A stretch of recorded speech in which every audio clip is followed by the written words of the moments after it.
Boa tarde, a gente já está aqui com a doutora Romilda, que é psicóloga cognitivo-comportamental. O que significa isso, doutora Romilda? Vamos de uma forma mais resumida, né? Sim. São os pensamentos, as emoções, todos nós temos.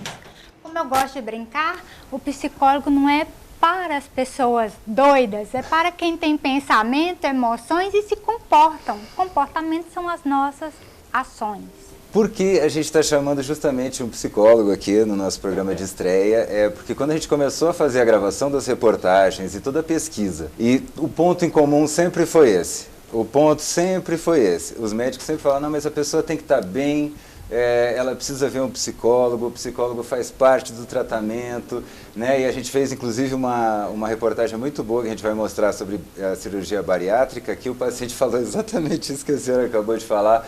Antes eu achava que era coisa para doido, eu tinha esse preconceito, e depois que eu fiz, eu descobri o quanto que é bom. Então, isso acontece muito, essa surpresa das pessoas, essa resistência? Infelizmente ainda acontece. Eu fico feliz em perceber que muitas já estão abertas e chegam e falam assim, olha, eu já conheço, então não cheguei com muita resistência. Uma vez eu recebi uma pessoa no meu consultório que ele falou assim, psicólogo para mim é bicho parecido com gente. Então ele tinha uma resistência muito grande e felizmente conseguimos quebrar essa resistência. Ele falou, só vim na primeira consulta só para eu ter certeza do que eu estou falando.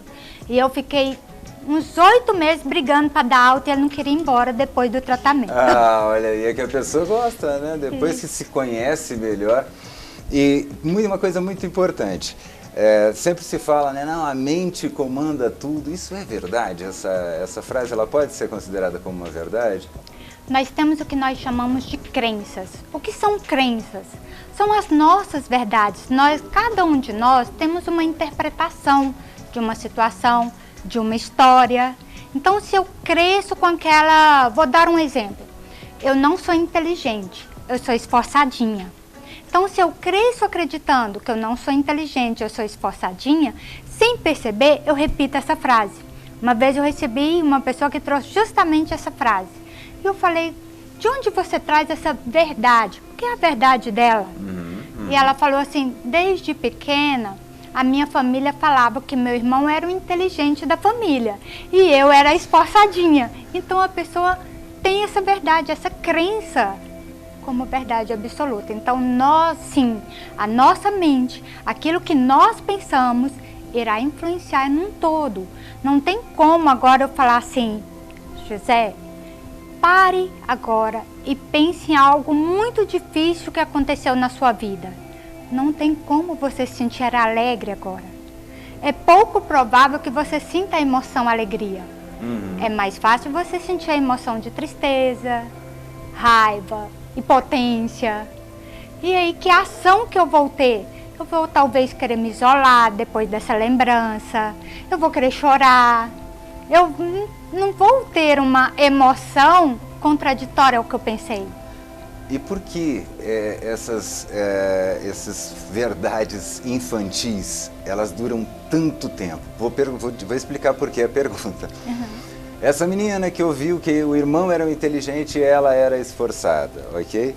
Ela vai estar com 50 anos e essa ainda vai ser uma verdade que ela vai ter muito profundamente na cabeça. Por que isso perdura tanto quando essa verdade é colocada na cabeça da criança ainda, quando criança? Excelente pergunta. Nós construímos as nossas cognições na infância. Então, até os 7, 9 anos, nós estamos em construção. Eu falo que nós nascemos com terreno e o ambiente, a nossa forma de interpretar o mundo, todo o suporte que nós recebemos, nós estamos construindo a casa.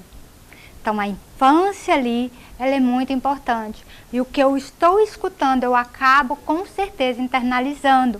Mas cada pessoa reage de uma forma, nós não somos iguais. E aí, às vezes, passam e eu levo aquilo como verdade absoluta e com 50 anos ainda acredito. Romilda, tem alguma coisa que pode ser feita? Pode. Psicoterapia, para verificar as crenças e perceber se existem outras possibilidades de crença. O que é esforçadinha? O que significa esforçadinha? Será que eu posso substituir essa palavra por outra? Se eu for me caracterizar, realmente eu não sou inteligente? O que é inteligência para eu?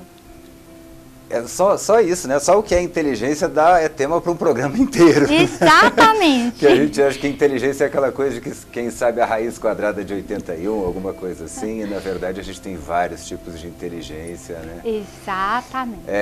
Uma coisa que eu percebi que também quero falar, que entra um pouquinho também nessa parte da infância das pessoas. Há muitos anos a gente estava fazendo uma matéria, quando surgiu a lei da palmada. Não sei se você aí de casa lembra, surgiu a lei da palmada. Não podia mais bater nas crianças e tal, e isso gerou muita polêmica na época. E a gente saiu para fazer entrevistas e é impressionante, não é 90 e alguma coisa, não. 100% dos homens responderam: apanhei, mereci, fiz mesmo, mereci, apanhei muito, mas mereci. 100% das mulheres, se elas apanharam, elas falavam isso já: não, apanhei, e não, sabe? Isso, a gente via que aquilo que para o homem representou uma coisa até de orgulho, apanhei muito e tal, para a mulher ela teve um outro significado completamente diferente, uma percepção completamente diferente. E aquilo magoou mesmo a resposta, e era por isso que eu perguntei, porque a gente entrevistou adultas, né, já mulheres formadas, com seus próprios filhos, seus próprios netos, e aquela surra que ela levou lá com 6 anos ainda estava presente ali nela, e talvez ela pode até ter repassado um pedaço disso para os próprios filhos, né? Exatamente. Por que essa diferença da percepção? O mesmo evento é percebido diferente por meninos e meninas? Eu não diria nem só por gênero, né? Nós somos pessoas diferentes. Vou dar um outro exemplo para... Uma vez eu atendi uma pessoa, as 2 irmãs passaram pelo mesmo assalto à mão armada durante a viagem, levaram carro, levaram todos os objetos que elas estavam indo para um amigo secreto de família em outro estado. Uma conseguiu ser resiliente, eu vou colocar entre aspas, porque essa palavra nós usamos da física, que é um objeto que tem o poder de sair ali, passar por uma reação e voltar ao normal. Então, na psicologia, nós falamos que a pessoa ela passa por um evento que pode ser traumático, mas ela consegue voltar a ser produtiva e outra não. No caso dessas 2 irmãs, uma não sofreu tantos impactos. Passou os dias, ela esqueceu e tal. A outra não. A outra desenvolveu aquele trauma que a gente chama que é o TEPT, transtorno de estresse pós-traumático, e ela tinha pesadelos noturnos, ela acordava o tempo todo, ela não queria sair para a rua com medo de ser assaltada. Então ela tinha muitos medos e aquilo gerou prejuízos, porque ela acreditou-se que ao sair na rua ela seria assaltada novamente. Então ela deixou de viver em prol desse transtorno. Por isso que nós falamos que cada pessoa percebe uma situação e vivencia aquela situação de uma forma. Até dando outro exemplo muito atual. Quantas pessoas agora que está passando pelas enchentes do Rio Grande do Sul que não estão dormindo bem, que não estão se alimentando bem, que estão tendo pesadelos com as enchentes? Essa é uma reação natural esperada. Porque nós estamos no pico ali do acontecimento. Então é uma reação esperada. Conforme for baixando, essas pessoas tendem a ir diminuindo esses sinais e sintomas. Algumas vão desenvolver realmente o transtorno depois de aproximadamente 30 dias e outras não. Ou seja, 90% aproximadamente hoje vão estar apresentando sinais e sintomas. Depois de 30 dias que tudo isso passar, vai baixar para ficar entre 10% e 20%, que vão continuar com esses sinais e sintomas. Nossa, agradeço até inclusive ter falado sobre esse assunto em específico, porque acho que não tem como a gente falar realmente sobre saúde sem falar sobre o que está acontecendo agora no Rio Grande do Sul. Porque além desse fator psicológico, a gente tem um fator econômico, onde a gente perdeu muitas colheitas, a gente tem um fator alimentar, a gente tem também o problema das doenças emergentes.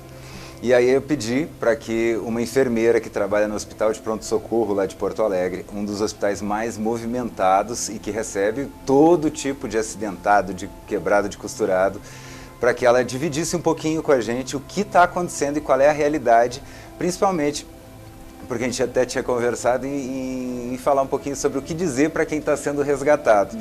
Na hora que a gente começou a fazer a pesquisa e foi pedindo para que as pessoas mandassem materiais para a gente percebeu que quem está resgatando também está numa situação muito difícil. Com certeza. E aí eu quero chamar justamente um vídeo da enfermeira Débora de Jesus, para que vocês tenham uma noção de que o pessoal da saúde não é de ferro, não. Boa tarde, meu nome é Débora, eu sou enfermeira na capital do estado do Rio Grande do Sul, Porto Alegre. Trabalho no Hospital Referência, Hospital de Pronto-Socorro, e hoje eu venho aqui compartilhar com vocês a catástrofe, ou sei lá que outro nome possa ter isso que está acontecendo aqui no nosso estado. Mais de 2 milhões de pessoas afetadas, 446 municípios afetados, enfim, atingidos por isso, mais de 500 mil pessoas desalojadas, mais de 100 mortos, mais de 100 desaparecidos, fora aquilo que a gente ainda não consegue mensurar, né? Muita tristeza, assim, muito sofrimento, é desolador, né? Para eu trabalhar, eu fui trabalhar na segunda e voltei no sábado, porque não tinha como ficar indo e vindo, sabe? É bem doloroso, é bem triste, assim, eu nunca imaginei. Eu passei por uma pandemia, achei que aquilo ali tivesse sido triste, sabe? Mas em proporção, assim, de testemunho ocular, agora pra mim foi muito difícil, muito traumático. Passei 5 dias dentro do hospital porque os meus colegas não conseguiam chegar pra trabalhar. E o povo é o povo pelo povo, sabe? Os grandes heróis, eles são anônimos, porque a gente vê as pessoas que perderam tudo, como eu tenho colegas que perderam tudo e ficaram lá na linha de frente, resgatando as pessoas, ajudando as pessoas, sabe? Eles não pararam pra pensar na dor deles em nenhum minuto, sabe? Tu perder familiares, tu perder tudo que tu tem e tu ficar lá ajudando a salvar as pessoas que ainda restam. E é tudo muito mais caótico do que a gente imagina, assim. Estar sendo testemunho ocular dá uma visão de uma tragédia imensurável, né? As doenças emergentes que a gente vem recebendo no hospital e que elas ainda nem começaram, né? Muitas ainda tantas virão. É leptospirose, é hepatite A, é dengue, as pessoas desidratadas, hipotérmicas, sem falar no abalo psicológico que isso traz para todos, tanto para nós equipe, para nós profissionais, quanto para nós seres humanos. Essas pessoas perderam tudo e depois de ter visto uma pandemia eu achei que eu não fosse ver outra tragédia, eu não fosse presenciar e infelizmente eu fui testemunha, estou sendo testemunha ocular de tudo isso, assim como todos os heróis anônimos que estão lá na linha de frente resgatando, atendendo. Essas pessoas merecem, né, serem sempre lembradas e estarem nas nossas orações. Nós profissionais de saúde também, chegar no hospital foi uma luta, eu fiquei 1 semana dentro do hospital, alguns dias, né, 5, 6 dias, porque os meus colegas que perderam tudo não puderam chegar para trabalhar, a própria população doente não está conseguindo chegar para ser atendida, mesmo com toda a ajuda. Eu falo não só como enfermeira, mas como ser humano, como voluntária no resgate dessas pessoas, e eu não consigo encontrar uma palavra que mostre tudo o que está acontecendo. Eu não consigo. Nessa parte ela estava tão emocionada que ela realmente teve que parar a gravação, a gente conversou um pouquinho, eu falei, não, tá ótimo, muito obrigado. E aí eu achei interessante uma das falas dela, que ela disse assim, colegas que perderam tudo e continuaram ali na linha de frente para salvar quem ainda sobrou. Essas pessoas, na verdade, elas vão lidar com a dor delas depois, né? Não é que ela, naquele momento ali, a ficha nem caiu, é isso, doutora? Eu acredito que muitas pessoas não pararam para pensar no tamanho, na dimensão de tudo isso que está acontecendo. Tem muitas pessoas que geralmente colocam tudo de lado e falam assim, não, vou focar aqui, eu vou fazer isso aqui agora. Depois eu vejo o que eu faço. Então, por exemplo, vou dar um exemplo meu. Eu tenho um jeitinho de ser, por exemplo, faleceu alguém, Romilda, resolve. Eu vou para a linha de frente. Vou resolver tudo que tem que ser resolvido, resolvi isso, resolvo aquilo, documentação, nananana. Enterrou. As pessoas já estão melhor. Depois de alguns dias eu desabo. Aí eu tenho febre, eu fico de cama. O meu jeitinho de ser é esse. E tem algumas pessoas que são assim mesmo. Elas focam no que tem que ser feito, resolvem e só depois elas se permitem, vou colocar esse se permitem entre aspas, sentir a dor e dar aquela pausa e falar assim, chega, agora é o meu momento. E a gente tem muito essa mania, a gente, desde a pandemia principalmente, que a gente passou a chamar os profissionais da saúde de heróis, a gente tem essa mania de achar que eles realmente são algum tipo de herói e que não cansam nunca, e isso não é verdade, né? Não é verdade. Tem até uma frase do José Saramago que eu gosto muito, que ele fala, se tens um coração de ferro, faça bom proveito. O meu é de carne e sangra, ou seja, o meu tem limites, Sim. O meu corpo tem limite, eu tenho que saber quais são os meus limites. E falando em limite, né, infelizmente, desde que começou a chuva deu 2 dias só de trégua, e agora está chovendo. Inclusive, ontem à noite estava chovendo, a gente vai agora direto, tá, para Teutônia, que é uma cidade que fica no Vale do Taquari, que é considerado o olho da inundação ali, onde causou o maior estrago. Queria saber só aqui com o meu diretor se o doutor Renato já está ok, se ele já pode falar com a gente. Se ele já puder falar com a gente, olha aí, doutor Renato Dreyer, muito obrigado, seja bem-vindo aqui ao Consultório Aberto. Boa tarde, José Otávio, boa tarde a todos que nos assistem no Saúde Aberta, é um prazer estar com vocês aí. O senhor está em Teutônia, né, que é um lugar que está no centro ali da inundação. Graças a Deus não foi tão afetado quanto as cidades vizinhas, né, mas está no olho da inundação, né? Sim, estamos aqui em Teutônia. Na verdade, foi o local dos menos atingidos na região dos vales, né? Na verdade, essa é a 4ª enchente, a mais desastrosa em 10 meses, né? É um fato a ser levado em consideração. Tinha acabado recém a destruição da queda de setembro e agora veio a pior de todas, né? E como está a situação dos hospitais agora aí? Porque até o final de semana a gente tinha, acho que 5 hospitais fechados, é isso? Na região, entre Estrela, Lajeado. Olha, pelo fato de que o nosso hospital aqui em Teutônia, o Hospital Ouro Branco, não ter sido atingido fisicamente pela enchente, né? Ele acabou se tornando um hospital estratégico para a região, né? Muitos hospitais de cidades no entorno, como Lajeado, Estrela, Bom Retiro, Arroio do Meio, todos na região dos vales, foram atingidos e tiveram a sua atuação parcialmente ou alguns totalmente prejudicada. De forma que Teutônia acabou dando suporte e retaguarda a esses hospitais todos. E esses hospitais que acabaram sendo fechados, o que vai acontecer agora? Porque eles foram inundados com lama, com bactéria. Quanto tempo para reabrir? O senhor, inclusive, que já foi gestor do hospital aí de Teutônia, quanto tempo demora para reabrir um hospital desse e colocar ele em pleno funcionamento? Olha, José Otávio, é uma pergunta difícil de responder, né? O problema vai ser tempo e recursos para fazer isso. Como, por exemplo, o hospital em Roca Salles, que teve aí um apoio comunitário muito grande na última enchente em setembro, e acabado de se recuperar, um sistema novo de raio-x instalado, que também foi inundado de novo, né? Então, vai demandar muito recurso e provavelmente muito tempo a recuperação de qualquer um desses hospitais, né?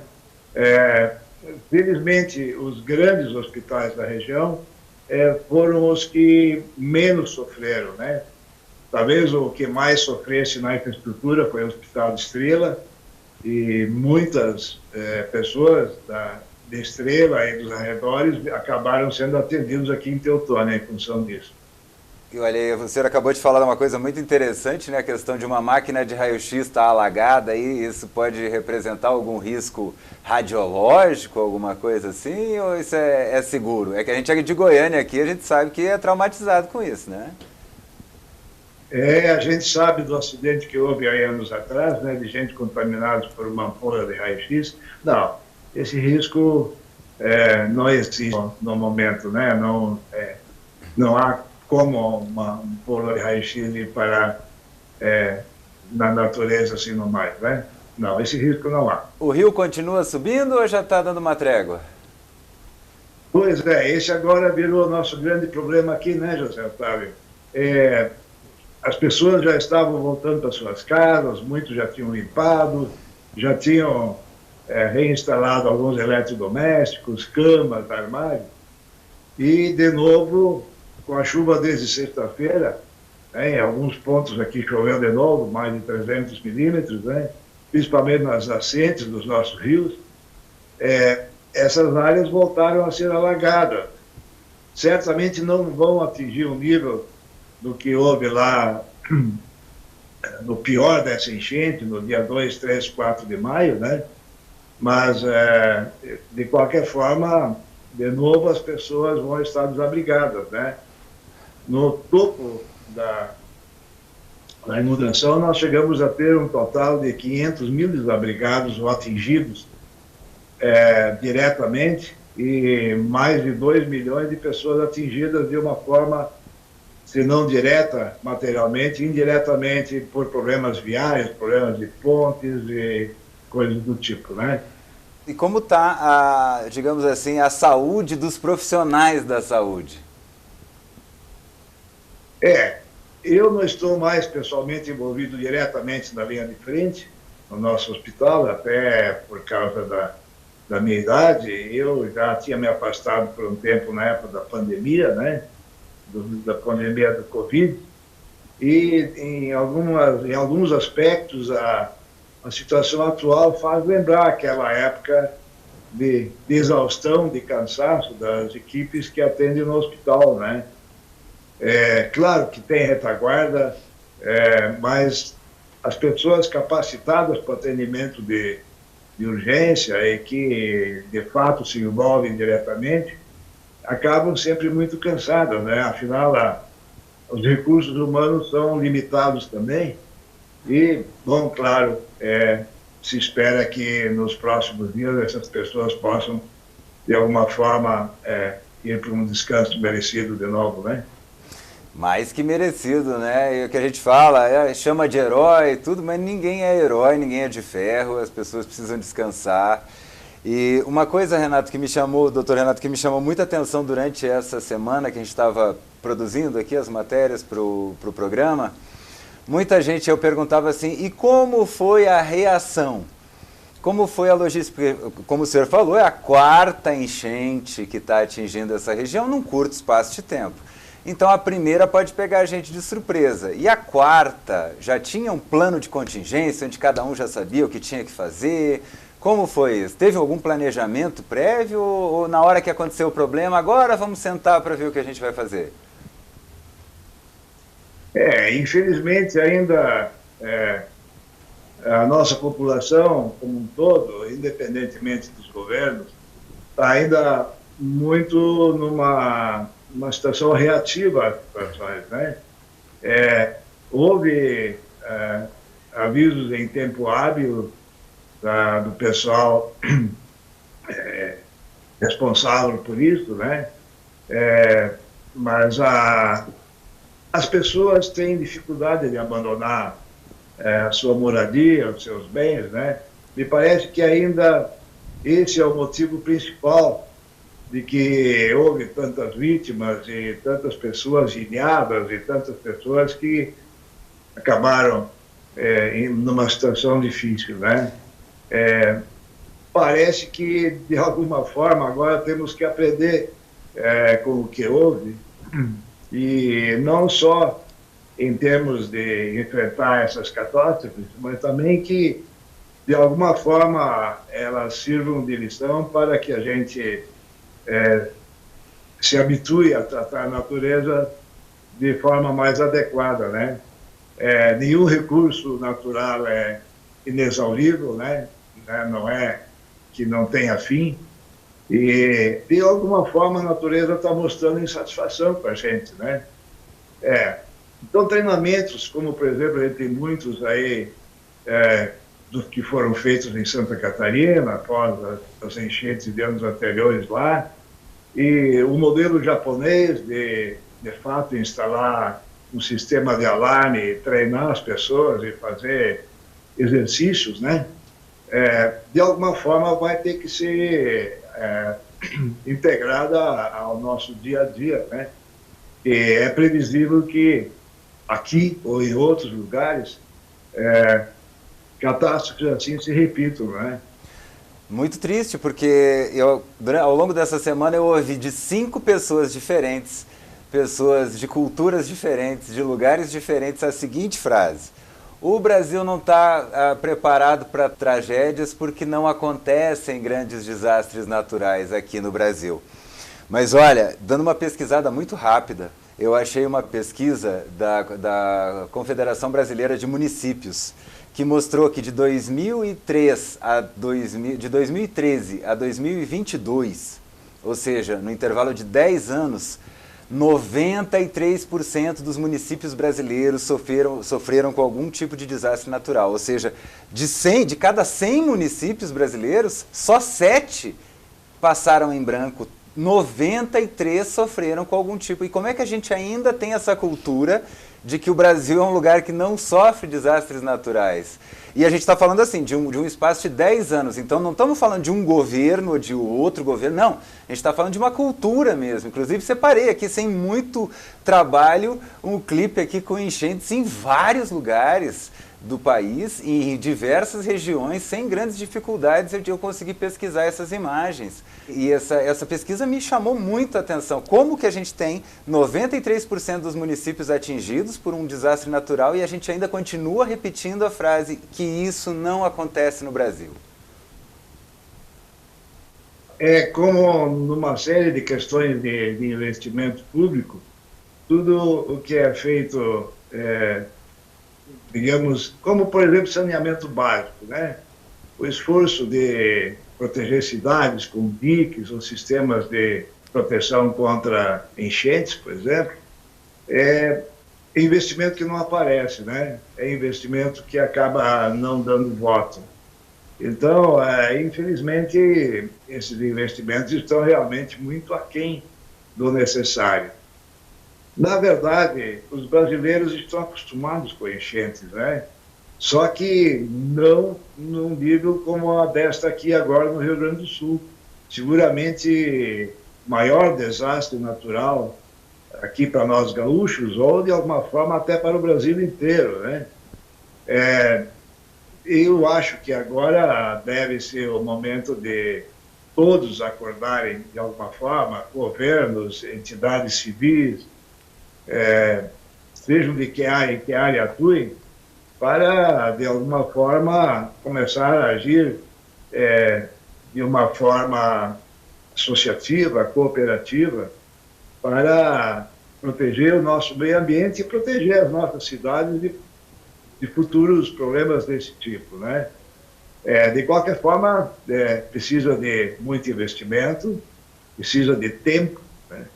E as pessoas precisam entender quando esse dinheiro, às vezes, não é investido em saúde diretamente, não é investido em estradas, em construções, ou de alguma forma de outros investimentos, e, bom, eles não aparecem tanto, né?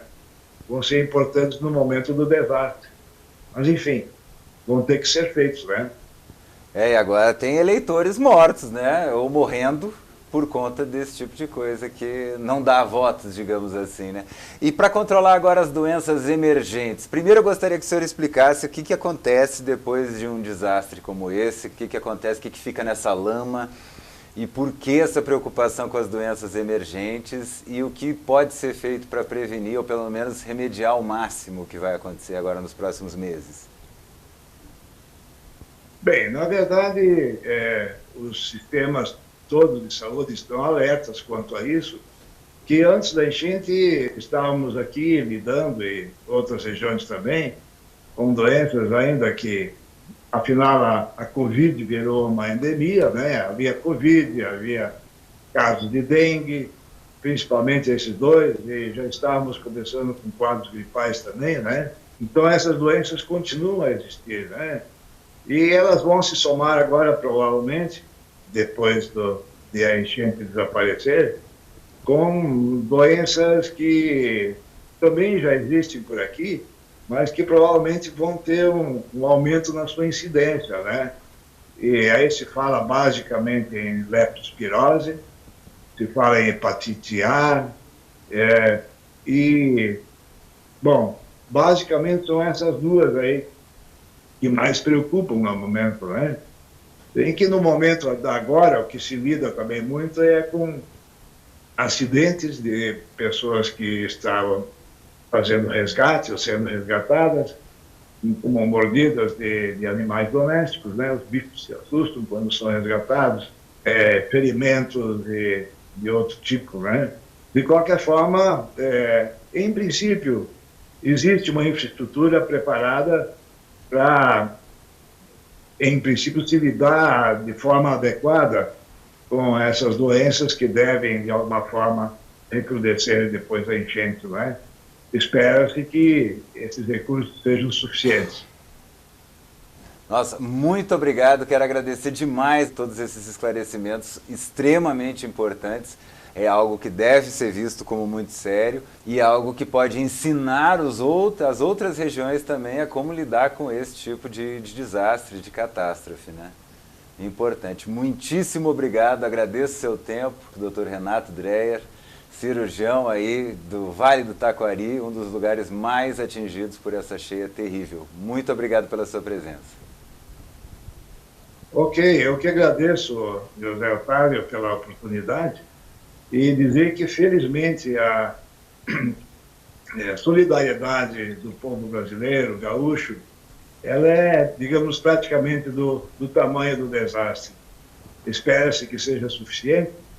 E temos a agradecer, de alguma forma, a todas as entidades civis, militares, aeronáutica, exército, marinha, que trouxe o navio a Rio Grande, voluntários cujo nome não é divulgado, enfim, todas as pessoas que, de alguma forma, se dispuseram a nos auxiliar nesse instante. Obrigado pela oportunidade. Muito obrigado. Até a próxima, hein? Conto com a sua presença mais vezes aqui no programa, se Deus quiser, para notícias mais alegres. Até mais, Fábio Augusto. Até mais.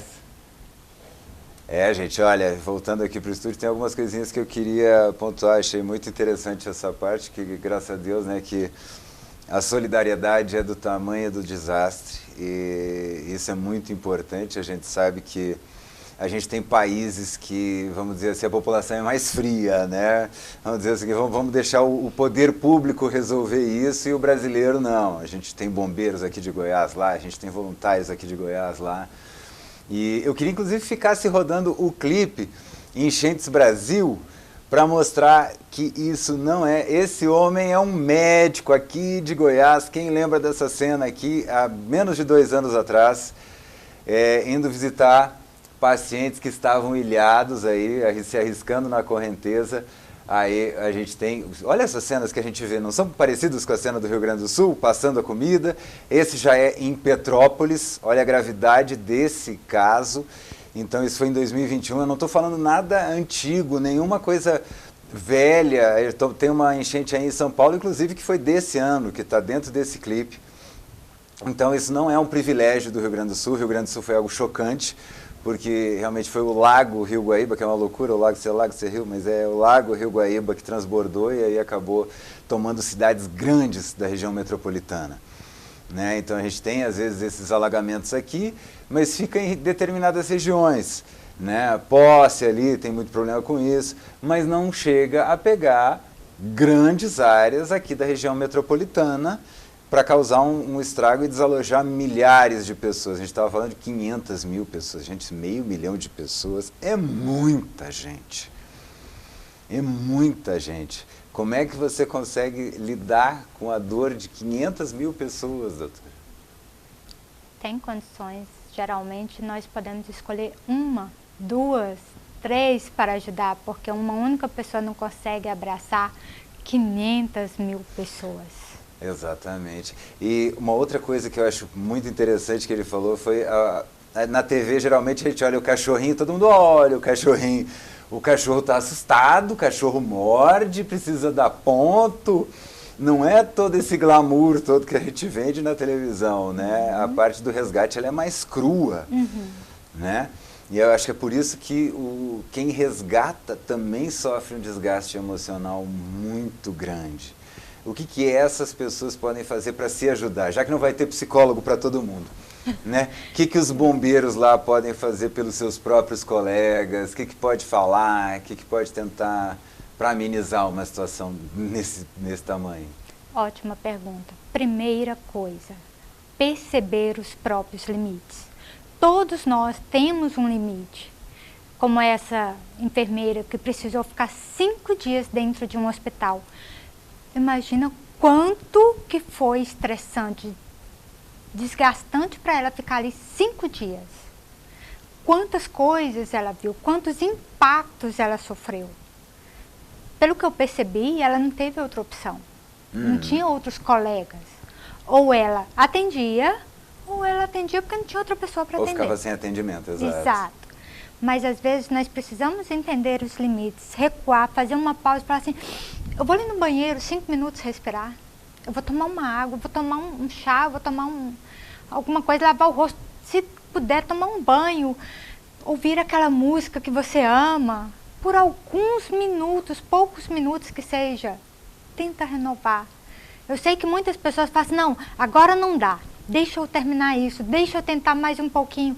E às vezes, sem perceber, nós ultrapassamos nossos limites. Segundo, depois de eu perceber os meus limites, eu preciso validar, além da dor do outro, a minha também. O que eu estou sentindo? Muitas vezes nós atropelamos a nossa dor, o nosso sofrimento, e eu quero saber só do outro. Mas como é que eu estou? Porque a partir do momento que eu não estou bem, eu não consigo ajudar. Eu não consigo estender a mão.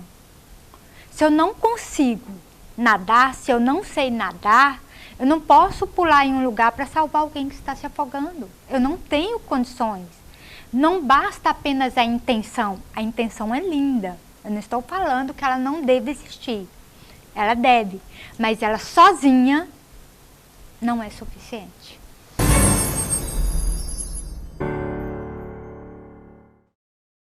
De volta agora aqui com a doutora Romilda e eu quero trazer uma coisa que a gente conversou nos bastidores. Eu gosto muito, muito, muito mesmo de gente que educa pelo exemplo, né? Então a doutora Romilda, ela está aqui dando entrevista pra gente, parece que ela nasceu fazendo isso, mas a realidade não é bem essa, né? Ela falou pra mim que quando ela era jovem, ela tinha fobia de falar em público. E hoje você está aqui falando para milhares de pessoas, tanto pela TV quanto pela internet. Não quero te assustar, não, mas é a verdade. Hoje não me assusta mais. Se fosse lá atrás, eu ia sair correndo, não ia mais ver nem um sinal de fumaça. Sério? E como você... dizem que a gente não é médico da gente, nem dos nossos, né? Isso não. É verdade? É verdade. Então, assim, todos nós podemos usufruir dos profissionais que estão aí para nos atender. Então, o transtorno de ansiedade social ou fobia social é um medo muito grande de falar em público. Quando eu ia apresentar trabalhos escolares aí, eu falava, gente, eu escrevo, eu pesquiso, eu compro as folhas de papel ao mar. Sim, gente, eu sou dessa época, não faz as contas, não. Mas ir lá na frente falar, eu não vou. Então, eu fugia de todas as formas. Quando eu não tinha essa opção, eu suava igual tampa de chaleira para falar alguma coisa, gaguejando. Ou seja, eu não conseguia. E quando conseguia, era com muito sofrimento. Então, hoje eu estou aqui, não estou transpirando igual tampa de chaleira, não estou gaguejando mais e nem estou tremendo como eu tremia antes. Eu brincava que quando eu precisava falar em público, os meus joelhos eram os primeiros a me aplaudir, porque eu tremia tanto. Sério? Que eu não conseguia. E isso, para quem está na escola, é muito difícil você virar essa chave. Sim. Porque muita gente fica com esse trauma, a gente que é da televisão, muitas vezes a gente vai fazer uma entrevista e você percebe que a pessoa, ela está muito nervosa ali, só com você e a câmera. Sim. E aí ela, na escola eu não falava lá. Você vê que esse trauma realmente vem de falar lá na frente da escola. Sim. E aí, geralmente as pessoas acabam aceitando isso como uma verdade, que é aquilo que a gente estava falando lá no começo do programa, né? Ah, essa é a minha verdade, eu não sei falar em público, eu não sei falar na frente dos outros, e a pessoa acaba levando isso. Como é que você conseguiu pegar essa verdade e dizer, não, essa não é a verdade que eu quero essa aqui. Eu quero estar num programa de TV daqui a uns anos e agora está aqui, já teve programas de rádio, já fez palestra. Como é que você conseguiu sair dessa sua verdade e trocar para uma outra verdade? Olha que interessante. Desconstruindo crenças. Então, nós sempre falamos em psicoterapia que nós precisamos desconstruir algumas crenças e reconstruir outras. Romildo, isso é fácil? Não. Às vezes eu tenho tantos anos que eu carrego aquela verdade que para desconstruí-la dá trabalho. Às vezes até nós desacreditamos. Se lá naquela época, eu com os meus 12, 14 anos, alguém falasse assim, um dia você estará na TV falando, sem tremer, sem gaguejar e sem transpirar desse jeito, eu ia falar assim, mentira, eu nunca conseguirei, porque esse era o pensamento. Era um pensamento, uma verdade absoluta do eu não dou conta, eu não nasci para isso, eu nunca vou conseguir. Olha o que a nossa mente faz conosco. Ela nos paralisa, ela nos traz verdades absolutas que não são verdades absolutas. E nós podemos, muitas vezes, quebrar paradigmas inimagináveis. Eu nunca me imaginei na TV. E onde eu estou hoje? Na TV. E muito bem, fizemos um programa maravilhoso. Obrigada. E eu gosto muito disso, eu gosto da pessoa que não só ela fala, mas ela já fez esse caminho. Ou seja, você não só está dando conselhos, mas eu espero que você sirva como inspiração para quem está nos assistindo. Ou seja, quer dizer, você achou que nunca ia conseguir estar aqui e hoje está aqui. Eu acho engraçado essa questão de desconstruir. Até quero pedir para o nosso diretor Gildo colocar aquele, pode ser nesse telãozinho aqui, o clipe da Ana, que quem está nos acompanhando aí ao vivo, ontem foi Dia das Mães. E o Dia das Mães foi inspirado por uma mulher. E esta mulher, para variar, Ana Jarvis, ela fez o quê? A área da saúde. Ela juntou um grupo de amigas e começaram a distribuir dicas, remédios e alimentação adequada para outras mães. E ela diminuiu drasticamente a mortalidade infantil. Né? Isso a gente está falando, olha, ela morreu em 1948, logo depois da Segunda Guerra Mundial, ali, é coisa bem tensa, e ela, por ter salvo tantas crianças e ajudado tantas outras mães, ela acabou, digamos assim, dando origem ao Dia das Mães. É quebrar crença. Ah, o meu filho não tem jeito, não tem o quê, eu sou pobre, ou a gente aqui é mulher. A gente está falando de uma época onde a mulher não votava, onde a mulher não tinha direito à propriedade, onde a mulher tinha pouquíssimos direitos. Sim. Então, muitas aceitavam essa verdade e a Ana e algumas amigas, não, vamos quebrar esse paradigma, vamos levar isso para um outro patamar e conseguiram salvar. Eu acho que realmente é merecido que o Dia das Mães seja em homenagem a essa mulher. Não sei se você já conhecia essa história, mas eu fiquei maravilhado. Então quem está aí na internet assistindo também, não interessa o dia que ligar, vale a pena dar uma olhadinha melhor na história dessa mulher. Doutora Romilda, obrigado pela sua presença. Eu quem agradeço pelo convite. Foi muito, muito bom eu estar aqui. Que seja o primeiro de vários. Estou à disposição. Mas como eu sempre gosto de falar, psicólogo é para pessoas com pensamentos, emoções e ações e comportamentos. Não é para gente doida. E eu quero a senhora mais vezes aqui. Meu nome é José Otávio, sou jornalista e esse é o Consultório Aberto. E amanhã a gente abre esse consultório novamente para tirar mais dúvidas e conversar sobre assuntos mais e mais interessantes junto com vocês. Muitíssimo obrigado e até a próxima.